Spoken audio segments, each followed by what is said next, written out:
Le Monde a consacré dès samedi un long papier au sommet de l'OCS sous la plume de son correspondant en Chine, Brice Pedroletti, évoquant le fait que Xi Jinping a souhaité placer ce 18e sommet sous la bannière de l'esprit de Shanghai, ce qui signifie que les pays participants cherchent un terrain d'entente commun et mettent de côté leurs différences.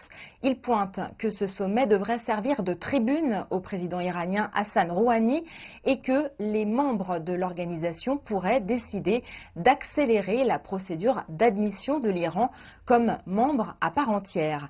Il souligne aussi la qualité de l'amitié sino-russe en revenant sur la médaille de l'amitié offerte en grande pompe vendredi soir au Grand Palais du Peuple à Pékin par Xi Jinping à son homologue russe. Autre quotidien français de premier plan, Les Échos ironisait ce week-end sur les tensions qui ont marqué la clôture du G7 au Québec, alors que l'OCS emmené par la Chine et la Russie battait son plein à Qingdao.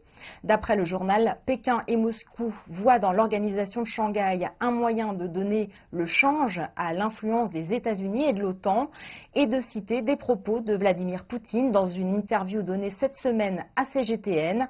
Nous avons pris conscience que nous pouvions faire de grandes choses face à un Donald Trump qui se marginalise de plus en plus, y compris vis-à-vis de ses alliés traditionnels. L'occasion est en effet trop belle pour la laisser passer. Une position qui se trouve aujourd'hui renforcée par les difficultés rencontrées par la dernière réunion du camp occidental. Enfin, plus globalement, on peut dire que ces informations ont été relayées par de nombreux médias français ce week-end, que ce soit dans la presse écrite ou les médias audiovisuels, ce qui montre une médiatisation de plus en plus importante de ce sommet ici en France. Jade Charles, CGTN, Paris.